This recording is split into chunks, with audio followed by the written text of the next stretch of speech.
Okay, now we're coming back in and we're going to be working on some examples where we do things with the derivative after we have done the derivative implicitly. Alright, so for the next two examples, we're going to have a couple of options. So we're going to be asked in example 4 that I want to find the slope of the curve at a given point. So I'm going to circle, I want the slope at this point. Now you have options for this. We're going to do it first by finding the derivative implicitly, and obviously I've got y's that are not going to be easy to solve for, so I'm going to use implicit differentiation. I'm going to solve for dy dx, and then I'm going to evaluate. So we're going to do 1, implicit differentiation, 2, solve for dy dx, 3, evaluate. Okay, so that's going to be option number 1. So let's do that first. All right, to do the implicit, first thing you want to do is you want to indicate you're taking the derivative implicitly. So you show d dx of y cubed plus y squared minus 5y minus x squared equals the derivative with respect to x of -4. We start working our way down the paper because this is an equation, not transitivity. So I just now take the derivative. I remember that every single time I have a y, this is going to involve a chain rule. So I kind of highlight that, which means you have to do the derivative of the inside. So I get to y cubed and I go, oh, it's stuff cubed. I got to do the derivative of the inside. So I need to do a dy dx, derivative of the inside, derivative of the outside, plus derivative of the inside times derivative of the outside, minus derivative of the inside times derivative of the outside. And then minus 2x, I did not need to do chain rule because it was an x. And the derivative of a constant is 0. So all of this part right here was step 1. Take the derivative implicitly. That I have done. Now I want to solve for dy dx. So I notice that I have a dy dx here, here, and here. So the nice thing is they're all on the same side. However, I have an extra minus 2x here that does not have a dy dx, so let's ship that to the other side. Now on the 3 that I have here, okay, so now I'm in my solve for dy dx mode. I'm going to factor out dy dx.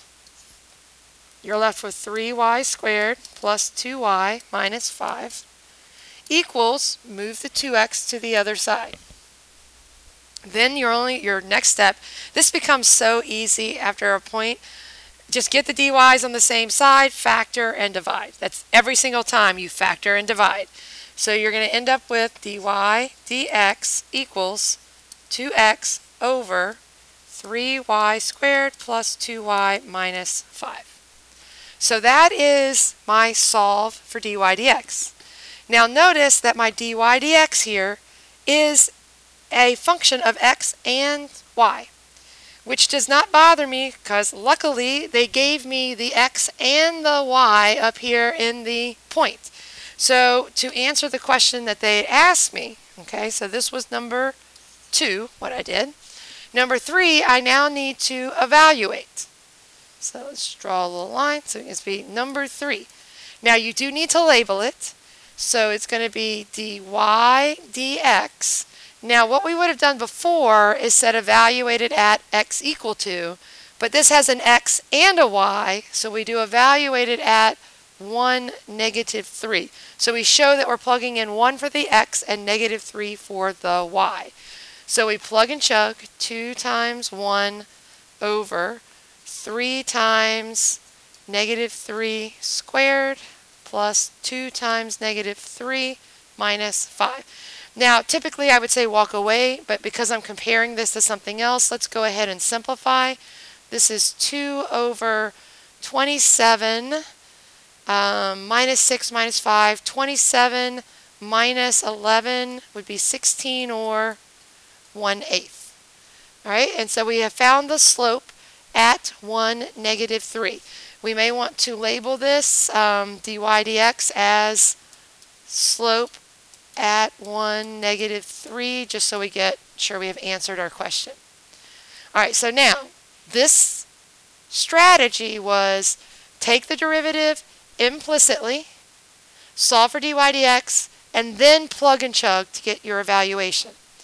All right, now let's look at example 5. Same problem, but I'm going to do it in a different order. I am still going to start with my implicit differentiation, but then I'm going to evaluate and basically plug in before I solve, and then I'm going to solve for dy dx at the end. So it's just showing you the difference between the order that you would do these in. So the first step is the same. Show that you're taking the derivative implicitly.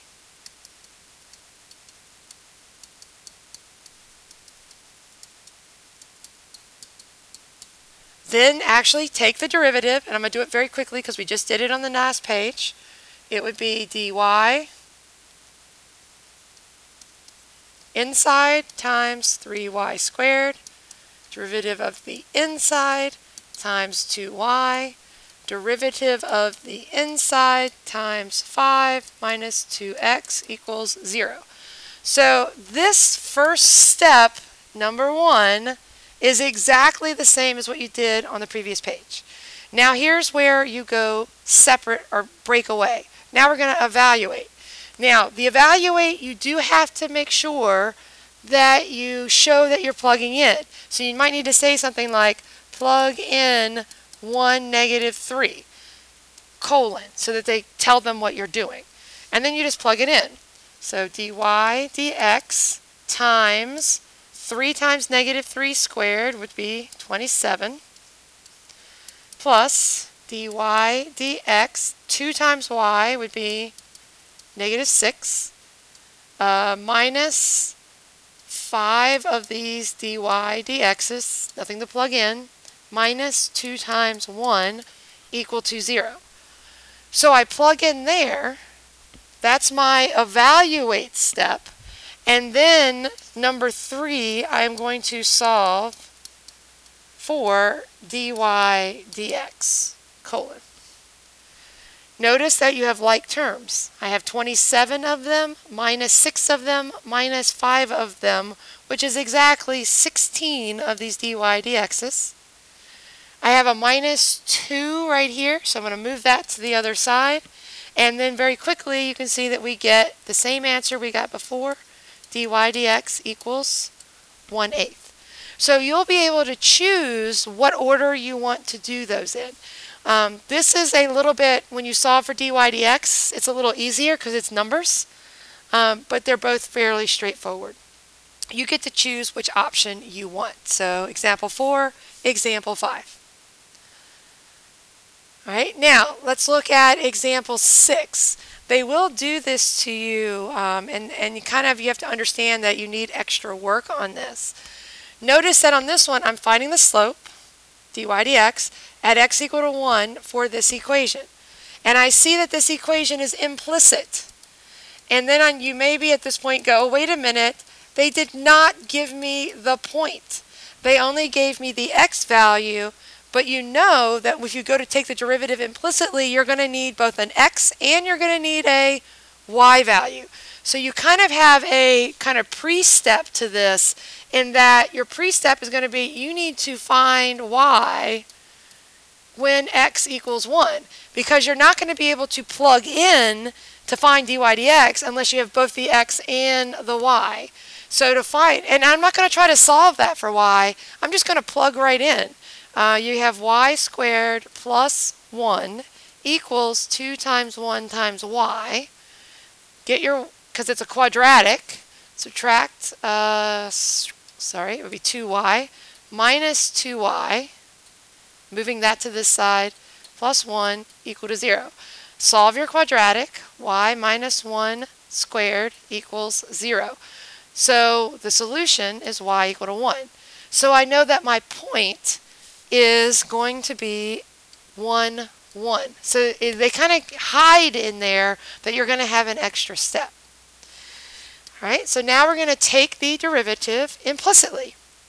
So we show that we're going to take the derivative implicitly by indicating we're going to take the derivative of both sides.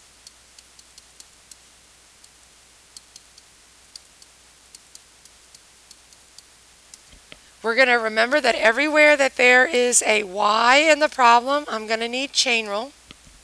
So I'm going to highlight that. And I'm also going to notice that over here, that on this side, that this is going to be a product rule. So we'll just try to make sure we do that as we go through. So now we go to take our derivative. The derivative of y squared would be the derivative of the inside times the derivative of the outside, plus the derivative of x.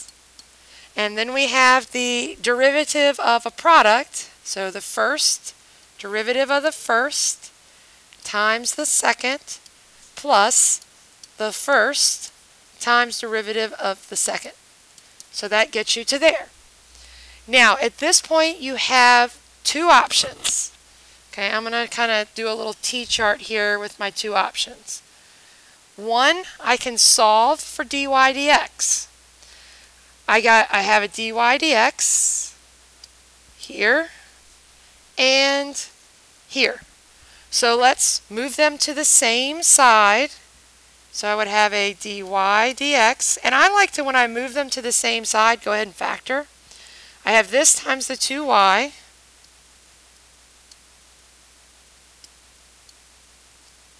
And then when I subtract this one over, I would have a minus 2x. And do you see that I kind of already pulled the dy dx out? I move anything that doesn't have dy dx over to the other side. And then I divide.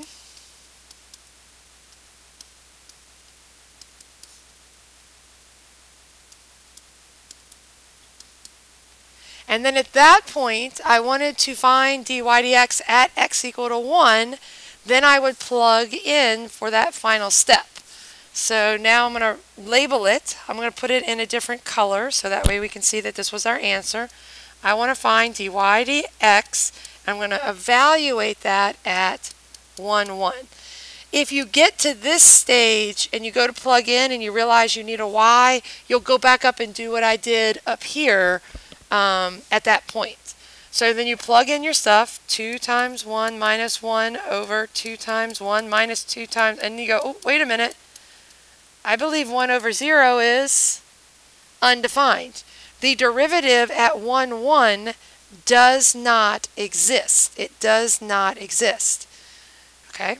So that's pretty easy to tell when you get to here because you had a division by 0 problem. I wanted to contrast that with the other method. So this was option 1. Let's do option 2 over here, which is where I'm just going to plug in immediately right there without solving, and let's see what happens. So we have dy dx times 2y. Remember, y is 1. We're plugging in 1, 1. Just tell them what we're going to do. Plug in 1, 1. So I have 2 times 1, which is 2, plus 1 equals 2 times 1, which is 2, plus 2 times 1, which is 2, dy dx. And then I go to solve for dy dx afterward, and then you recognize that, oh, wait a minute, when I try to subtract this 2 dy dx over to this side, I notice that that just cancels out, and I'm left with 1 equal to 2. I wanted to show this to you because I wanted you to be able to be like, oh, wait a minute. I used option 2, but I got something weird. This can't happen. What does that mean? That means that dy dx evaluated at 1, 1 is a does not exist. It's undefined. So just wanted to show you that for it. Now, just to kind of give you a heads up on why that is, I'm going to go to Desmos. I'm going to graph this equation, and we're going to take a look at it. Alright, so here is my function. I just typed it in here in my y squared plus x equals 2xy. And I graphed it. And what do you notice? If you look at the point 1, 1, so here's over 1, up 1.